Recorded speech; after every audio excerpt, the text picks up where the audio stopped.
Não, imagina você é o cara responsável pelo TI. Tipo, meu, você chora. Eu não sei o que eu faria, mas resumidamente você chora.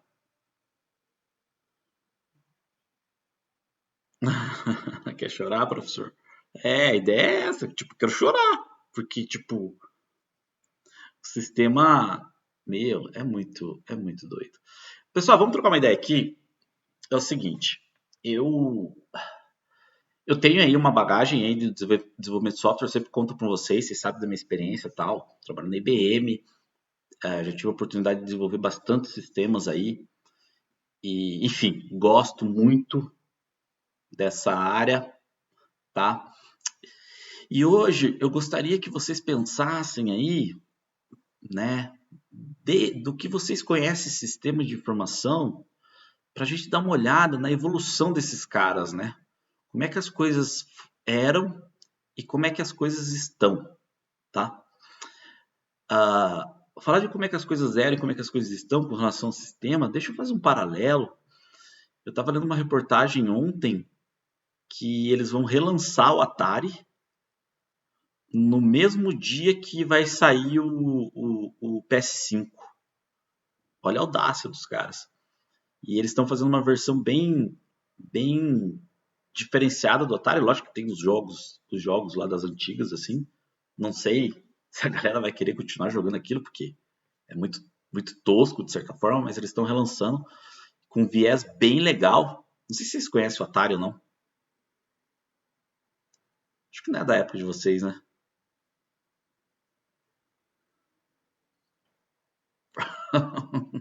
Tá? Eu tive um. Meu pai, na verdade, tinha, né? E lógico que quando a gente era pequeno a gente jogava, era o que tinha, era muito bacana, né? E eles vão fazer um relançamento, mas daí vai ter algumas coisas mais novas, assim, tipo de jogos e tudo mais, assim, mas eles vão colocar o estilo. Então, o porquê que eu tô falando disso, né? Porque de certa forma o Atari ele está totalmente ligado com relação a tecnologia, software, né? Se vocês olhar aquela tela preta, geralmente com um pontinho que fica indo para o lado para o outro, pensa que loucura que era, né? Desenvolvimento de software naquela época e como é que o pessoal fazia para resolver o problema. Era e ali que alavancou realmente, né? Porque é ali que o pessoal percebeu que dá dinheiro, muito dinheiro, e aí veio outras empresas nesse mesmo segmento para evoluir a coisa e virar o que virou hoje, essa loucura aí. Tem gente que até vive disso. Realmente, o cara vive de jogar videogame, né? Tem times lá naquele. Acho que é Counter-Strike, né? CSGO, uma coisa assim. E eu não acompanho muito assim, mas a evolução que teve, assim, muito gigantesca, né? Seguindo também esse viés aí, é legal de falar, né? Apesar que a disciplina não é de jogos, assim, mas é legal falar um pouquinho, eu gosto bastante. Eu tive a oportunidade de. Isso, tem isso, Alencar. Bem focado. Realmente, o Atari não é para o público mais novo. O pessoal vai olhar e vai falar, sério, é pra galera aí mais realmente da minha idade. É nostálgico, assim, né? Tipo, poxa, que massa, ter o controle antigo, reestilizado e tal. Então é bem nostálgico. Lógico que aqui no Brasil vai vir uma fortuna, mas é bacana. Né? E o PS5, poxa, moçada, teve uma época que eu parei de jogar videogame. Acho que do PS, quando saiu o PS1 até o PS3, assim, eu dei uma travada, assim, porque eu comecei a trabalhar, aquela loucura tudo de estudar, pá, daí eu voltei, PS4, PS3, e cara, quando eu comecei a jogar aquele PS4, que você joga o The Last of Us, meu, lógico que vocês podem colocar outras referências de jogos aí, mas cara, tipo, é um filme, cara, aquilo, tipo, você tá jogando ali, você tem os desafios e é muito legal, mas é um filme, cara, tipo, o enredo, o som, é muito louco, assim, a evolução do game, realmente, o que ele te traz. Eu tava jogando um outro, aquele Uncharted 4, mesma pegada, assim. Daí eu até comecei a jogar esse Red Redemption aí, mas eu tive que parar, porque realmente agora não tô conseguindo tempo. Gosto muito daqueles Call of Duty lá. Também, eu gosto muito do campanha, né? Meu filho joga muito online. Então, assim, o que evoluiu, né? A, a- essa questão aí dos jogos realmente, assim, é uma coisa absurda. Se o Atari estiver menos 2K e dá para rodar FIFA, vai todo mundo comprar. Diz que saiu o FIFA 2021, né? Diz que tem muita diferença para 2020. É divertido. Esses de futebol é muito divertido, porque não muda nada quase, né? Mas a galera curte pra caramba comprar sempre tal. Sempre comprar o último, né? Mudou o número. Mas, pessoal, se a gente for então lá atrás, na época do Atari, a época do mais antiga do desenvolvimento de software, e se vocês olharem o Atari, né?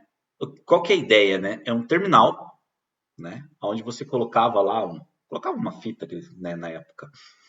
E aquela fita ela carregava o jogo pro processador, vamos dizer assim, ou na memória para rodar, tá? E ali destaca bem como era o software até então, né? O desenvolvimento de software até então. Então, quando você tinha um software, é o que a gente chamava de monolito. E aqui vale a pena eu começar a abrir aqui, tá? Que era o que eles chamam de terminal burro, né? Basicamente, você tem, às vezes ele, puxa, até simulava um cliente servidor, né? Mas era mais ou menos assim, ó. Pensa um Carrefour da vida, ou Walmart, né? Na época o Carrefour, quando eu era pequeno, o Carrefour era o mercado era o maior que tinha, assim. Eu lembro que eles abriram em Pinhais, a gente ia até o mercado e era o passeio do mês no mercado. Você esperava, vocês não passaram por isso, acho. O Edson falou que é mais antigo e talvez tenha passado, mas naquela época tinha a inflação e, tipo, você recebia hoje, amanhã você tinha que ir no mercado correndo, porque senão você não comprava nada. Teu dinheiro desvalorizava, tipo, de um dia para o outro, uma coisa muito absurda. E a referência que a gente tinha realmente de mercado, pelo menos aqui em Curitiba, era o Carrefour, que era o grande, assim. E o pai gostava de ir, assim. Então a gente fazia aquela compra do mês, assim, era uma coisa divertida. Vinha aqueles carrinhos cheios, a galera ficava na frente do mercado com a garrafa para trocar. Você trocava a garrafa, o vasilhame, né, para depois pegar lá dentro. Era uma coisa, era diversão. Naquela época não tinha muito esse lance de da gente poder comer, almoçar, comer fora era muito difícil assim. Eu mesmo, McDonald's mesmo, só quando eu fiquei adulto assim. Meu filho vai muito, né? Mas a minha época era muito raro, tá? Essas coisas. Então mudou muito de lá para cá. Tá. Então, tinha esses absurdos. Hoje não, hoje você recebe, vai no mercado, hoje tem gente que vai no mercado toda semana, não acumula muito, tá? Porque realmente o dinheiro lógico que existe, né, essa sombra da inflação, mas ela não é que nem antes, que você precisa dessa loucura toda. Mas voltando à questão do sistema, então como é que era? Existiam os sistemas, ou seja, existia o caixa, mas geralmente era assim, ó, eles tinham um computador central, que era onde acumulava todo o processamento. E aí, quando você está falando de processamento, você está falando de coisa tipo, gente, 1 mega, né? É coisa muito irrisória, para a época era um absurdo. E realmente era o que eles chamavam de terminal burro, né? Que na verdade era só um teclado e a telinha que se conectava diretamente nesse servidor, né? E aí o cara ia registrando toda a compra ali, né? Já tinha código de barra. Cara, eu acho que ainda se marcar nem tinha.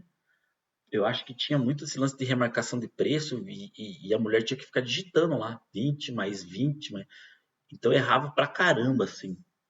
Então pensa, eram umas coisas absurdas. Mas a gente falando do sistema realmente, era esses sistemas monolíticos que chama, né? Então você tem lá, é até difícil de imaginar. Pensa lá que você tem uma tela com teclado e um terminal pool que conecta no servidor central, e o servidor central não está no outro lado do mundo, ele está tá dentro do mercado. Uma salinha de TI. Todo mundo conectava ali, tá? E a aplicação carregava ali, tá? Era simples assim, né? Então, qual que era a ideia, né? Não possui capacidade de processamento. O processamento era muito baixo, conexão ao servidor central, compartilhamento de recursos, altamente acoplado, ou seja, se cair o servidor, cai todo mundo. Lógico que hoje, se cair o servidor, né, na internet cai todo mundo, mas a gente tem essa ideia de replicação, de cluster, blá, blá, blá, né? Tinha essa dependência de fornecedor hardware e software e o custo era muito elevado, né? Então, quando você falava realmente de custo naquela época para software, galera, era um absurdo. Ainda mais no Brasil, né? Hoje eu estava lendo uma reportagem, eu não sei se vocês gostam disso, eu fujo muito de política às vezes, em sala, não gosto de discutir. Dizem que a gente deveria ou não deveria, não sei, tá? Mas eu vi uma reportagem aquele japonesinho lá, que é todo rebelde do movimento Brasil Livre, Katogiri, uma coisa assim. Kataguri, uma coisa assim. Se vocês souberem o nome dele. Oi? Kataguri. E esse cara aí, diz que ele tá numa briga lá que ele queria baixar os impostos do, dos videogames, dos consoles e tudo mais. Na verdade, impostos em cima de eletrônicos, né? Que sempre foi um absurdo. E a gente não tem ideia do porquê que é esse absurdo, né? Se você fizer um paralelo, na hora que saiu o PS5, se você pegar no dólar que tá 5, comprar lá dos Estados Unidos e mandar trazer para o Brasil é mais barato do que é vendido aqui, entendeu? E pagando imposto. Ou às vezes fica um pouquinho mais caro. Então não dá para entender o que acontece com essa quantidade absurda de imposto que a gente paga, né? Que a gente não tem noção nem do que a gente paga.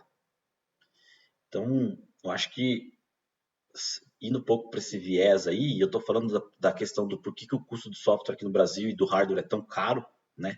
Entra isso. E isso é uma das coisas que a gente realmente precisa resolver no Brasil urgente, né? Acho que existe uma necessidade de uma reforma tributária que aconteça e que realmente dê transparência para o imposto que a gente paga, né?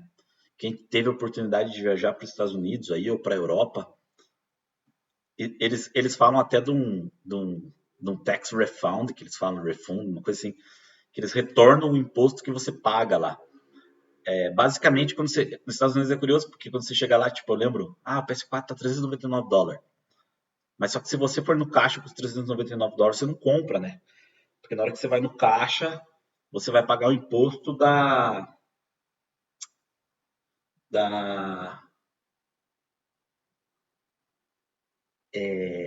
o imposto do estado ali, ou da cidade, uma coisa assim, eu não sei como é que certinho assim. Daí você vai lá, tipo, você de $399 ia para $420, né? Então, quer dizer, no caixa você paga a quantidade de imposto, você sabe o imposto que você está pagando e vem tudo discriminado ali, né? E aqui no Brasil, infelizmente, a gente vê nas notas valores aproximados, né? Custo de imposto aproximado, valor tal, é uma coisa absurda, assim. Então, realmente, para a gente ser um país sério, esse tipo de coisa aí precisa mudar urgentemente. Só que a gente não faz ideia de como que a gente muda isso, né? O que é muito triste, tá? E aí, voltando para a questão do software, né? Nesse modelo monolito, que é o que a gente tinha, tá? No momento, a evolução do software e tudo mais, que é o que permitia. A rede de computadores nem existia, a internet nem existia, nem se falava disso. Era uma coisa que era muito impensada no momento. Pra você ter uma ideia, não existia nem esse cabo de rede azul, era aquele cabo coaxial, que era tipo cabo de TV, né? Que você conectava de um PC para outro, então entrelaçava os PC para um conversar com o outro, tinha que passar por um, tinha que passar por outro, então era uma coisa muito absurda de lento. Deus era maior, porque fazer aquilo funcionar realmente era um desafio muito grande, assim, né? Mas foi a evolução. É o que acontecia, valores caros, custos elevados e tal, e, e, e, e fez a tendência. Tinha, né? Armazenamento era disquete, tinha um CD maior lá, 3/4. Esse eu não cheguei a pegar, disquete eu peguei muito. Vocês não tiveram isso, né? Vocês vão entregar o trabalho pro professor no disquete, no outro dia o professor dava 0 para você, porque o disquete não funcionava na máquina dele, né? Daí você, professor, cara que funciona, não funcionou, bro. Então, tinha, Tinha uns absurdos assim. Beleza? Isso aqui, ó. Diz que eles abaixaram o IPI. Redução de IPI. Não sei o quão afeta. Eu nem sei qual que é o valor desse IPI, mas disse que era 30%. Mesmo se é 30%, ó, era 40%.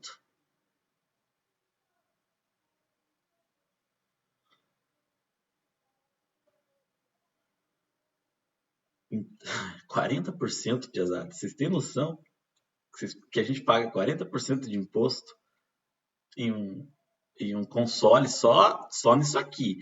A gente nem tá vendo mais outras coisas. Ah, gente, é muito triste. Sério, galera, isso aí é revoltante. Você pagar uma carga tributária dessa aí, você não tem retorno nenhum. Ou eu tô enganado, né? De ter retorno, eu não tô vendo. Mas vamos lá. Aí, pessoal, essa arquitetura de software monolito não funcionava, era muito ruim. E aí começou a vieram, né, os primeiros sistemas ali com a arquitetura cliente-servidor. Mas quando a gente está falando dessa arquitetura cliente-servidor, pensa assim, ó, puxa vida, que nem o Discord aqui de certa forma, né? Apesar que ele é streaming, está lá na nuvem, mas ele é cliente-servidor. Você tem uma aplicação desktop, tá? Que ela conecta num servidor. Geralmente o servidor você tinha um banco de dados, tá? E também tudo local, tudo na intranet da empresa. Não tinha nada na extranet. Nessa época não tinha perigo do Anacry, porque era tudo na intranet e o Anacry não ia entrar, tá? Então você tinha lá o terminal, que era um computador, aí você já tinha um computador que eles chamam de Fat Computer, ou seja, um computador que realmente tem processamento, um computador que tem memória, tem armazenamento. Aí você instalava a aplicação ali, essa aplicação era como se fosse uma casca, mas ela tinha também o processamento ali dela, e ela conversava com o servidor, trafegava esses dados que geralmente eram do banco de dados, tá? Tudo nessa questão de intranet. Quando eles faziam uma intranet um pouco maiorzinha, que era o quê? Ligar várias empresas com uma conexão full entre elas, e aí você conseguia fazer uma intranet um pouco maior, tá? Mas era muito complicado esse tipo de arquitetura, tá? É o seguinte, agora eu vou fazer uma brincadeira aqui. Alguém de vocês aí já trabalhou com suporte de PC? Tipo, carregar PC mesmo, manutenção, essas coisas? Instalar software, alguma coisa assim, para o usuário? Então, hoje você vive num mundo muito maravilhoso. Aí você vai reclamar, você fala, ah, professor, não é. Eu trabalhei na Ambev. Quando eu trocava PC na Ambev, que eles abriam a mão e compravam uns PC novos lá, e aí você ia instalar os PCs, você tinha que instalar o software máquina por máquina. Tinha uns softwares lá que você tinha, aí o usuário não sabia instalar, aí você ia lá, pensa lá, 50 máquinas, você tinha que na 50 caras instalar pro cara, fazer o cara logar e blá, blá, blá. E aí quando eu atualizava o software, você tinha que ir nos 50 caras e atualizar os 50 caras ou 100, depende do tamanho do parque lá. Você tinha que ir máquina por máquina para instalar. Às vezes a gente instalava o. Tinha uma ferramenta agora, hoje é aquele Ndesk ou TeamViewer, né? É, o TeamViewer é pago, né? É. Aí, eu uso o Ndesk, por exemplo, que não paga. Nem sei quão seguro ele é, mas eu acabo usando ele. É, a gente tinha uma outra ferramenta que a gente acessava as máquinas quando dava para ficar fazendo esse tipo de trabalho. Então, assim, para o suporte, esse tipo de aplicação é tenebroso, porque não dá, cara, você ficar instalando aplicação máquina por máquina é muito empenho, tá? Não sei qual que é o teu relato, qual que é o teu relato. Talvez a gente vai chegar um pouquinho aí no teu relato de suporte de hoje, com as aplicações mais novas, mas eu penso que isso você não passa mais, ou passa ainda.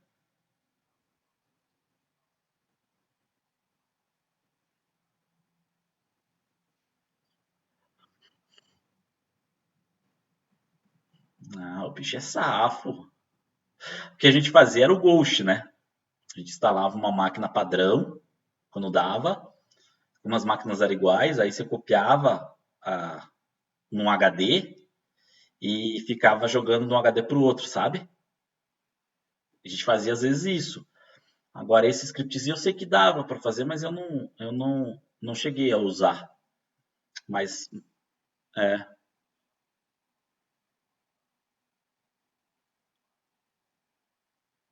é, aham, é,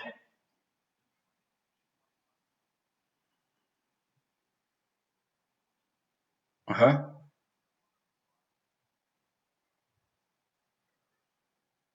Ah, que legal, que legal. Você vê. Mas de qualquer forma, se tiver um software que precisa de atualização, vai ter que ir na máquina, não tem jeito daí, não tem bate que faça, né? Apesar que os aplicativos já vêm com, geralmente eles vêm com uma opção lá de auto-atualizável.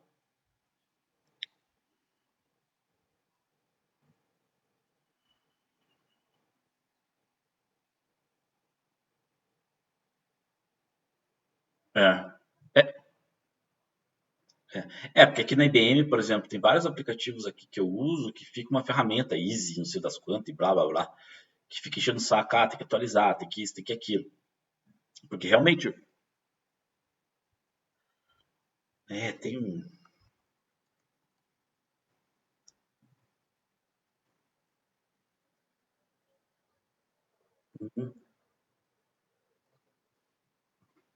Uhum. Ó, tem esse IBM Standard Asset, mas tem um outro aqui, ó, que fica. Ai, nem vou achar esse cara aqui. Que fica enchendo o saco, às vezes, pra gente atualizar, sabe? Não vou lembrar o nome agora. Mas tem a ver porque tem a ver por causa disso aí que eu tô falando, tá? Dessa evolução dos sistemas, né? Então você tem essa questão do cliente-servidor, e aí, nesse modelo cliente-servidor, né? Lógico que se você comparar com o monolito, ele tem muito mais vantagem. Por quê? Porque agora você tem um computador que tem memória, tem processamento, você pode instalar o aplicativo vai usar a memória da máquina local, processamento da máquina local, ela não vai usar a memória ou o processamento do servidor. Quando você tinha no monolito, o que acontece? Cada terminal burro estava usando o processamento do servidor. Entende a ideia? Não tinha processamento no terminal. Agora não. Você tem um computador, então o processamento está no PC. O servidor ele só fica ali para receber requisição e levar a informação e capturar a informação para armazenar. Era mais ou menos assim que. Aliás, é assim que esse sistema em duas camadas funciona. E existem N aplicações ainda atuais que rodam nesse modelo, né? Embora a maioria que a gente conhece evoluiu para outras arquiteturas, mas ainda existe uma grande quantidade aí de aplicações que rodam dessa forma, tá? O que não é mais recomendado, o que não dá, evoluiu, precisa sair disso, ok? E aí, pessoal, a gente vai para o modelo que é o três camadas, tá? E esse modelo ele está totalmente ligado e relacionado com o conceito de internet que a gente tem hoje em dia, tá? Eu lembro que logo que eu me formei em 2005, para vocês terem uma ideia. O que era moda na época no desenvolvimento de software, e às vezes eu falo bastante disso mesmo, era o Delphi, ou Delphi, tá? Acho que vocês nem sabem o que é isso, acho que nem vão saber. Mas o Delphi era da Borland, era uma IDE que você desenvolvia aplicativo desktop. Lindo, maravilhoso, os aplicativos assim. Era bem bacana. E eu lembro que quando eu me formei, eu falei, puxa, cara, não quero mexer com essa parada aí, que eu não gostava de desktop. Eu queria mexer com web. Falei, pô, minha praia é web, quero desenvolver aplicativo web. Comecei a mexer com PHP, pra vocês terem uma ideia. Achava aquilo sensacional. Só que a internet não era igual é hoje. E isso eu tô falando de 2005. Não tinha, não existiam tantos aplicativos rodando na internet como existia hoje. Tava acontecendo a coisa, entende? Tava saindo as aplicações do modelo desktop, desse modelo cliente-servidor básico, para o modelo em 3 camadas, vamos dizer assim, né? Que é o modelo web. E eu lembro que eu penei um pouco para conseguir emprego, porque realmente não tava aquela coisa toda assim, né? Você tem uma ideia, em 2005, ainda quando me formei, em casa, a gente tinha internet de escada, cara. Tipo, quando foi ter internet de 1 mega, tipo, nossa, era uma coisa absurda, assim. Tipo, você baixar música, não tinha Spotify, né? Hoje você usa streaming lá, né? Mas não sei se vocês ainda têm pasta com um monte de MP3 salvo. Quem tem aí? Eu nem tenho mais. Mas antigamente a gente tinha. Então, a maioria joga na nuvem, porque, ou eu nem faço mais porque, tipo, você paga o Spotify ali, vintão ali, e, puta, o que você quiser ouvir tá ali, entendeu? Aham. É, então eu até tinha MP3, nem sei o que eu fiz, pra você ter uma ideia. Minhas músicas, assim, mas eu lembro que tinha uns softwares, começou depois dessa época, assim, começou em softwares lá. Ah, era um software piratão que você baixava os MP3, cara, mas vinha muita coisa zoada. Emule, tinha um outro que era mais. Aham. Não, eu fiz uma pesada. Essa eu vou ter que contar, que tá gravando, eu vou ter que contar. Minha ex-noiva, ela gosta, né? Muito de. Ah, esse negócio de reformar casa, esses negócios de, sabe, ficar mexendo com, com, com móveis, sabe, design, essas coisas lá todas. E aí um dia ela tava, sei lá, porque ela tava fuçando, porque na casa do pai dela, lá o pai dela queria montar uma cozinha, ela, queria instalar esse software que os cara, que os designers usam, sabe, para fazer móveis planejados. Ela queria instalar esse troço aí. Puxa, eu entrei num aplicativo desses aí para baixar o software aí, tipo Emule, alguma coisa assim. Aí baixei um software lá, bem despretensioso, e pá, beleza. Peguei o aplicativo, esse tipo Emule, P2P, que eles chamam lá, e desinstalei da minha máquina e tal.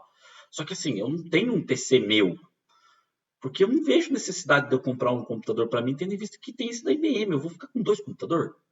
É chato, entendeu?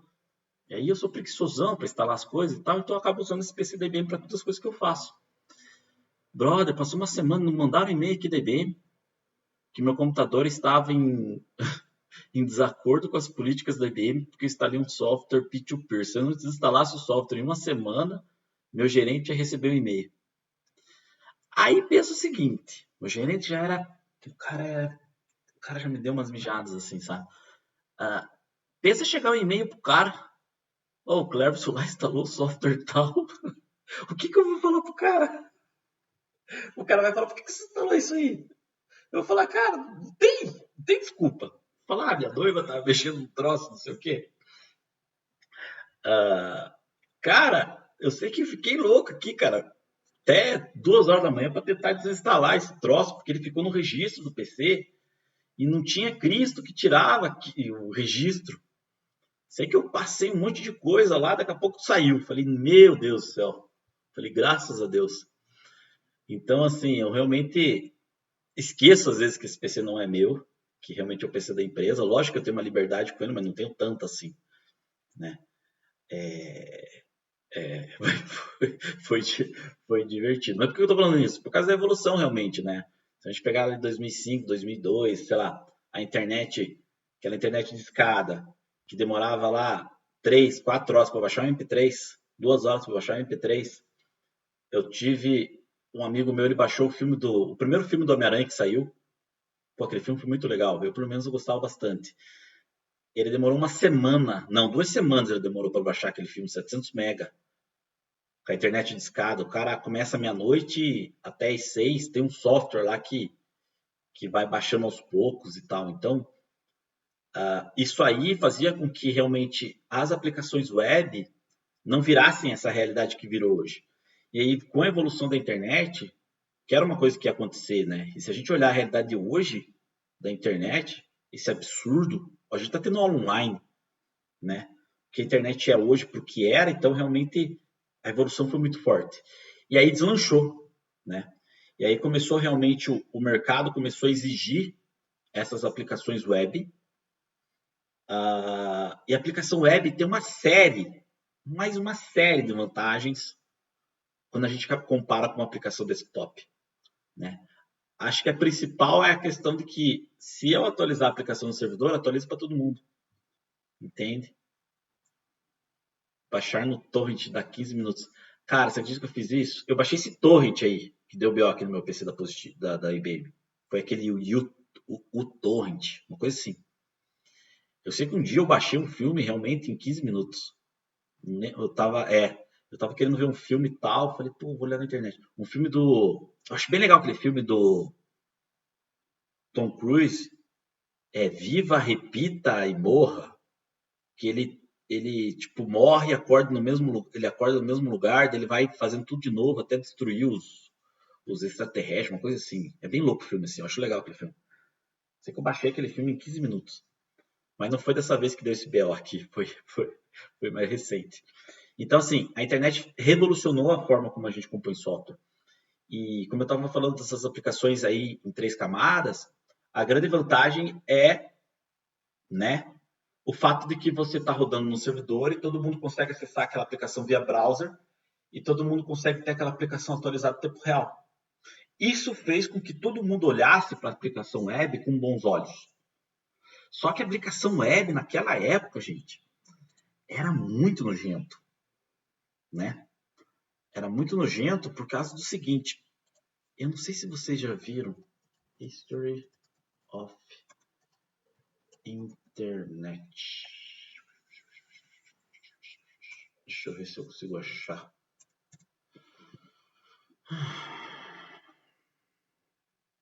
Não. History.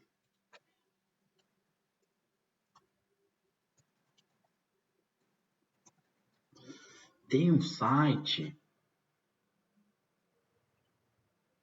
que você consegue visualizar as aplicações. Nossa, olha aqui, ó. O jeito que era a telinha em 1989. Esses PC, essas telas de tubo nem existem mais, né? Mas tem um site que você consegue olhar como é que eram as aplicações em determinado momento.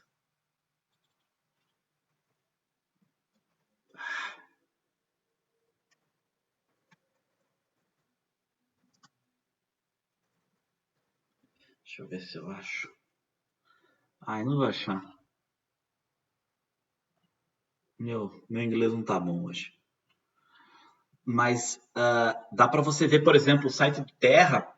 Você consegue ver o site do Terra como era em 2005, né? E aí você faz um comparativo de como é hoje. É absurdo. Você olha para o site naquela época, olha para baixo e fala, cara, como é que a galera usava? Né? Não tem nada desse responsivo, nada do Ajax, que é, por exemplo, hoje é muito legal, você acessa o G1, apesar que tá todo mundo revoltado com a Globo, né? Mas, ó, você acessa aqui, eles vão formatando a notícia para você, né? Eles devem olhar uma inteligência artificial aqui para saber o que você gosta de ver e vão meio que colocando essas coisas. Mas conforme você vai baixando, ele vai carregando as notícias em tempo de execução, vamos dizer assim, ó. Pode ver que a barra de rolagem ali, ó, ela vai, apesar que aqui parou, né? Mas, ó, vai carregando, ó. Você clica em Veja Mais, ó, blá. Isso aqui é Ajax, né? Que é o que revolucionou o jeito que a gente faz software hoje. Vocês vão ver isso muito na graduação. E não existia isso naquela época. O site era totalmente estático, assim, paradão. Você tinha que clicar no link para ele poder abrir, blá, blá, blá. Lógico que você tem link também, mas essa questão do dinâmico aqui, né? De conforme você vai carregando, vai modificando e tal, realmente era uma coisa que não tinha. Isso foi uma evolução muito legal. Então, isso também esbarrava na composição de software. Por isso que teve esses ERPs, principalmente, eles não evoluíram tão rápido para a web, muito por conta disso, porque tinha muitas limitações, tinha muita coisa que você conseguia só fazer na aplicação desktop. Arrastar e soltar, por exemplo, né? O upload de arquivo não era tão legal, visualização do documento, blá blá blá. A maioria dessas coisas era muito mais legal de fazer numa aplicação desktop do que numa aplicação web. Então existiam aplicações que você conseguia fazer web, em contrapartida existiam aplicações que eram melhores ainda em desktop, tá? Mas no contexto web não tem jeito, era muito melhor. Por quê? Pela essa questão de ter o browser aqui, ó. Então você tinha o browser, você tinha o servidor web e o banco de dados meio que junto. Aí o que acontecia? Atualizava aqui no servidor web, replicava para todo mundo. Todo mundo que acessava o servidor web já estava com a aplicação atualizada. Isso é sensacional. Fora o fato de eu poder acessar isso onde eu quero, né? Embora muitas dessas aplicações rodassem ainda numa intranet, você tinha a possibilidade de acessar de casa. Então, isso era uma das coisas que a galera apostava muito, que a galera gostava demais, tá? E realmente impulsionou, ainda mais com a evolução das tecnologias, impulsionou a forma como a gente compõe software e hoje ninguém mais pensa. Se eu falo para vocês hoje, vamos fazer um software, que jeito vocês querem fazer? Vou fazer para web, vou fazer para mobile, né? Ninguém fala mais em desktop, vou fazer uma aplicação desktop. Não existe, né? É uma coisa realmente que caiu aí em desuso pela questão da evolução da coisa, pela questão da evolução de como a tecnologia está hoje, né? E aí, qual que é? As vantagens é essa, realmente é a questão da atualização, né? Em tempo de muito online, né? Mas a grande desvantagem e até na nuvem, né? Quando a gente fala de software nuvem, qual que é a desvantagem de software nuvem? Internet, né? Só que hoje a gente nem consegue falar que é uma desvantagem, porque, gente, por mais precário que seja o Brasil, a internet hoje é boa, né? Se a gente falar aí de 5 anos atrás, talvez não fosse tão, mas hoje, ó, eu não lembro aqui em casa, eu uso net, e net não é bom. Porque se você comparar com a Copel é 300 mega agora. Eu nem sei quanto que é essa net aqui minha. Mas eu não lembro qual que foi o último dia que eu fiquei sem internet aqui. Eu trabalho em casa, vocês sabem, né? Dou aula aqui e tal. Lógico que tem uma outra vez que fica ruim. Mas eu não lembro qual que foi o último dia que deu ruim. Isso eu tô falando aí de alguns dias aí. Agora, se você pegar um tempo atrás, era tipo direto. Pô, tô sem internet. Pô, tô sem internet. Então era uma coisa mais recorrente. Então, a grande desvantagem de uma aplicação web realmente é o fato da internet, né? Pensa lá, a galera tudo depende de internet na empresa, cai a internet. E aí, qual que é o plano de contingência que você tem? Apesar de que hoje, pessoal, no desenvolvimento de software, se você realmente fica sem internet, você não consegue trabalhar, porque a maioria das coisas que você vai fazer, você tem que pesquisar no Google, sabe? Então, se você ficar a internet, cai o desenvolvimento, porque a galera tá plugada. Você vai para o Stack Overflow, come solto, entendeu? Para ver quem realmente já fez alguma coisa que resolve o problema que você tem. Então é bem curioso, tá? Então essa é a grande desvantagem realmente, tá? De uma aplicação web que acaba nem sendo, né? Nessa realidade que a gente tem hoje. Ó, falei do Google, galera. Ó, o Alencar falou que teve problema hoje, a internet ficou intermitente. Acredito que seja comum as empresas terem 2 links da internet caso um venha a falhar. Normal, né? Hoje é bem normal, né? Sempre tem uma contingência que eles chamam, né? Tem como trabalhar offline nesses casos? Tem, não. A questão assim, Alencar, não é nem a questão de trabalhar ou não. Você vai continuar trabalhando, não tem problema nenhum. Porque você está rodando toda a aplicação local e tal. Mas é que acontece assim, eu estou aqui desenvolvendo software. Daí daqui a pouco, puxa, eu preciso fazer tal coisa, né? Tô, sei lá, mexendo com Angular. Eu preciso fazer isso e isso. Pô, mas eu nunca fiz às vezes. Entende? O que acontece? Você tem que pesquisar num livro. Hoje em dia ninguém mais olha livro, todo mundo olha a internet, o Google. Só um pouquinho, gente. Só um pouquinho, meu filho aqui, só um pouquinho.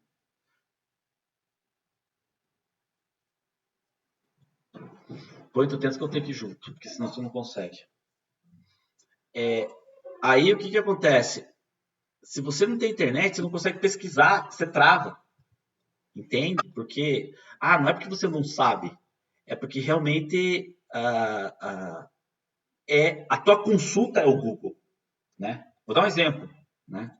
Aqui ó, sei lá, Angular, how to send a post request. Daí você coloca aqui stack, que é o Stack Overflow. Ó, aí você entra aqui o cara perguntando, geralmente você vê na resposta, ó. Aqui o cara tá mostrando, ó. Você fazer um post, blá, blá, blá, blá, você tem que fazer dessa forma. Você faz um Ctrl+C desse cara, joga no teu cara e faz funcionar. Se você não tem internet, não dá pra trabalhar. Não é eu que inventei. Realmente não dá, porque você não tem esse tipo de consulta, entendeu? E ninguém vai em livro mais, tá? Moçada, só um pouquinho. Eu vou parar aqui só um pouquinho, que eu preciso descer com meu filho ali rapidinho. É o tal do home office, tal trabalhar em casa. Coisa de 3 minutos. Já subo de novo aqui, a gente já continua, tá? Estamos quase fechando aqui o raciocínio.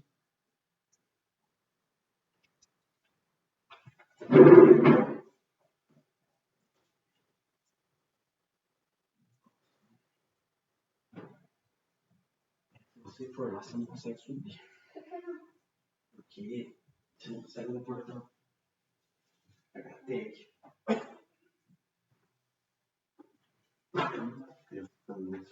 Tá embaixo. Tá aqui.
Ô, pessoal, desculpa, voltei. Vamos lá, vamos fechar aqui o raciocínio.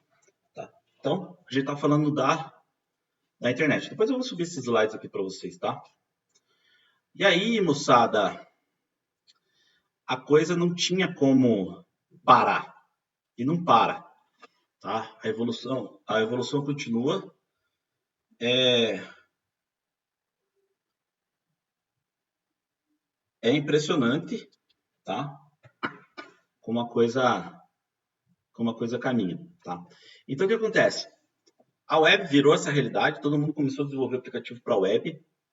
Quem é desenvolvedor realmente não fica desempregado, porque existe uma máxima de software que o software não envelhece. Não envelhece, não. O software não tem prazo, né? Não tem validade. Só que o software ele fica obsoleto, né? Fica velho, fica antigo, tem que remodelar. E aí o que acontece? Os caras vão lá, pagam para fazer o desktop, daí depois os caras ficam defasados, pagam para fazer o web.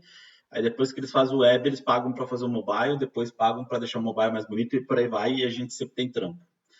Por isso que tá um absurdo essa procura realmente por profissional de TI. E isso já tem de algum tempo, ainda mais agora com essa questão da pandemia, que aumentou demais ainda essas necessidades, assim, é impressionante como a galera não fica desempregada. Né? Eu até brinco que até eu, poxa, eu tô na IBM, cara, apareceu uma empresa que, tipo, bancou o meu salário da IBM. Impressionante, assim, o que a gente está vivendo hoje, nessa realidade aí absurda. Mas é isso, por quê? Porque existe realmente uma demanda por software muito grande e essa renovação de software aí. Então, quando a gente está falando da web, existe uma necessidade hoje que é o seguinte: eu não posso fazer o aplicativo só para rodar no browser agora. Eu preciso fazer o aplicativo ou os aplicativos para rodar no browser e para rodar no mobile. E aí, esses aplicativos ele tem que ser independente de plataforma, porque ele tem que rodar tanto no iPhone quanto no Android, que é pelo menos as duas plataformas aí que a gente tem mobile hoje mais atuais, tá? Dificilmente você vai desenvolver por uma outra plataforma, embora existam, tá? Acho que nos Estados Unidos você vai ver alguma coisa, na China, não sei. Mas pelo menos aqui no Brasil as fortes realmente são Android e iPhone. Então a gente acaba desenvolvendo para as duas. Confesso que para desenvolver para o iPhone, que você faz com iOS, essa coisa lá toda, eles são muito. Cara, os caras da Apple eles conseguem fazer umas coisas assim que ninguém faz. Entende? Os caras assim tem que tirar o chapéu mesmo, porque os caras são bons assim. O que eu tô querendo dizer? Para você desenvolver um aplicativo para Android, você pode fazer no Linux, você pode fazer no Windows, você pode fazer no iOS, pode fazer em qualquer lugar. Entende? Agora, para você fazer um aplicativo para iOS, você só faz se você tiver se você tiver um Mac. Consegue fazer no Windows, mas cara, para você conseguir fazer e colocar todos os troços certinho, nem sei se dá para emular, é um parto. Entende? Então, assim, acaba que é mais fácil você comprar um Mac, desenvolver pelo Mac e bora lá. E a galera acaba tendo que realmente fazer isso porque não tem como. Os caras, tipo, iPhone, eu tenho um iPhone. É bom, é. Pior de tudo que é. Entende? Mas o iPhone, ele consegue hoje em dia fazer algo que nenhuma outra marca consegue fazer. Eu vou contar um paralelo rapidinho aqui. Eu falo várias histórias aqui, tá, gente? Mas vamos lá.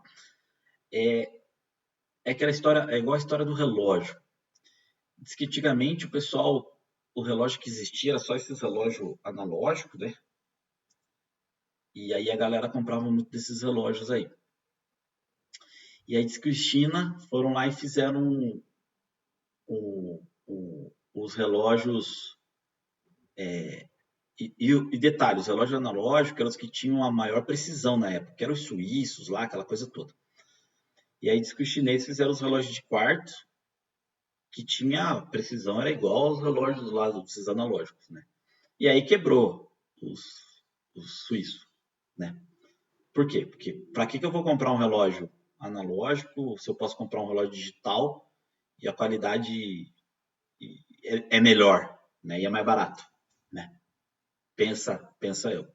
Aí o que os caras inventaram lá na Suíça e tudo mais? Eles inventaram o seguinte, tá, você pode comprar o de quartzo aí da China e tal, mas você não vai comprar o status que o nosso relógio tem.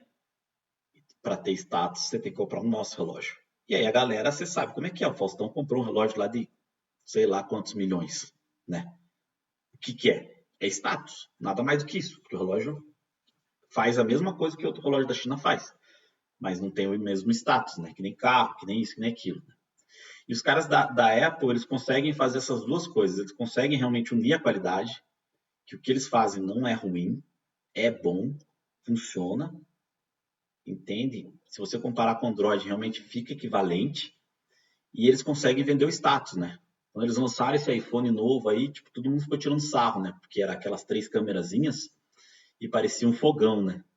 Esses fogão de cooktop. A galera começou a zoar, mas qual que é a pegada, né?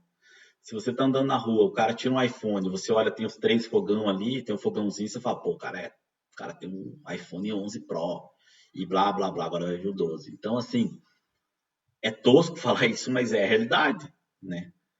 iPhone tem muito, além da questão da qualidade, ele tem muito essa questão aí do status, realmente. A galera compra porque, pô, tem um iPhone, né? Que é caro pra caramba. Agora vai sair aquele Samsung Folder, que é o celular mais caro que vai ter no Brasil, que vai ser 14 mil reais o celular. Que você dobra ele, a tela e blá, blá, blá. Então, existem essas coisas, tá? Mas voltando para a questão aqui, é realmente a questão da arquitetura, né?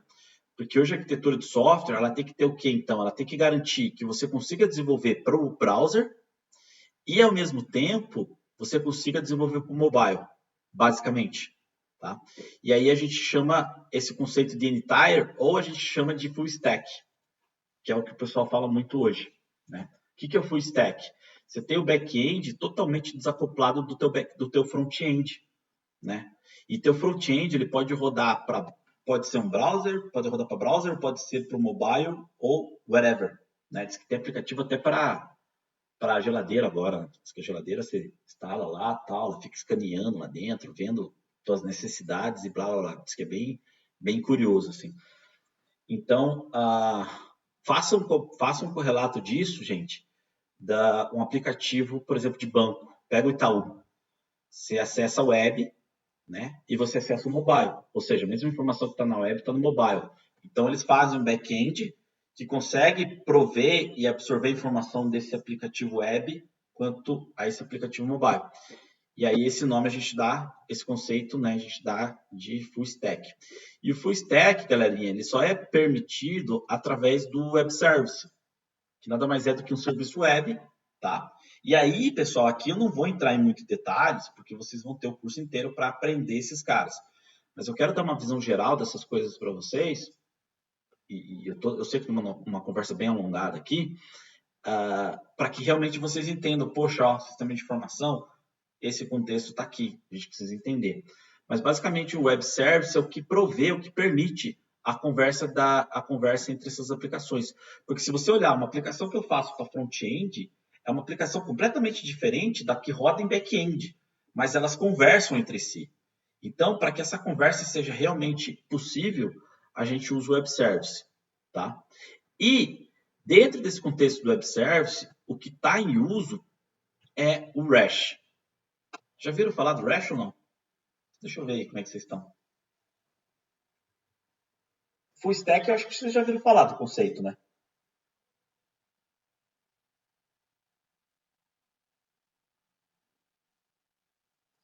Me ajude, Edson, isso aí. Ó, o Edson falou que é API REST sim, né? Então, ó, o Alencar vai me ajudar aqui também. O Alencar falou que não conheceu nenhum nem outro. Alencar, fica tranquilo, se você não conhece, você vai vir falar bastante. Ao longo do curso, vocês vão ouvir falar muito desses conceitos, tá? Mas basicamente, full stack é isso. Pensa assim, Alencar, full stack é o quê? Stack é uma pilha. Quando você está falando em pilha, você está falando de camadas, vamos dizer assim. Então, você tem uma camada que é a aplicação que você vê na ponta, que é o aplicativo mobile, que é a aplicação web. Só que esse cara conversa numa outra ponta, que é o back-end, que está rodando na nuvem, geralmente, numa aplicação web, que é o cara que provê as informações para esse aplicativo de front. Então, você tem o front e back, front e back.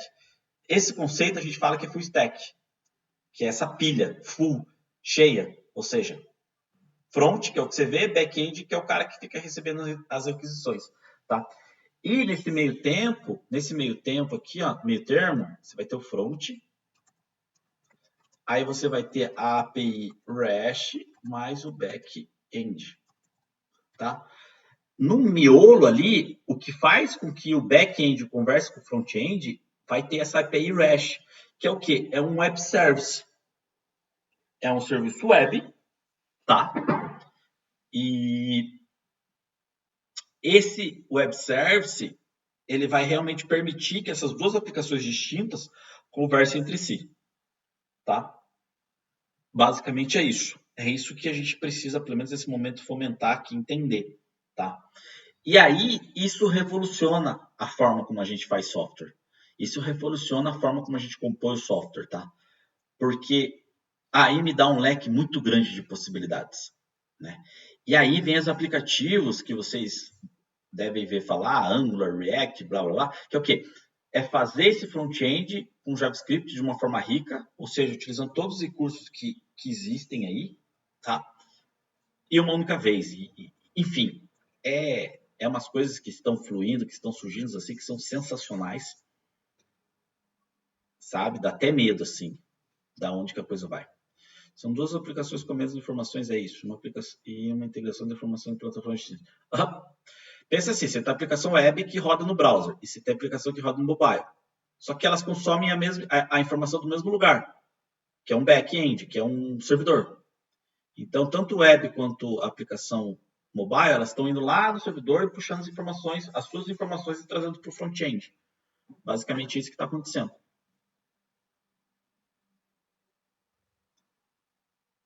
Tá? O full stack é a combinação do front-end com o back-end.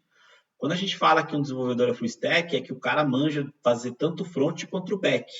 Tem cara que só trabalha em back-end, entendeu? Só trabalha com a tecnologia do servidor, recebendo a requisição e tudo mais. Não trabalha front-end. Por quê? Porque front-end é muito trabalhoso, é tela, é design, é muito nuance. Então tem cara que não gosta. Eu, particularmente, trabalho nos dois.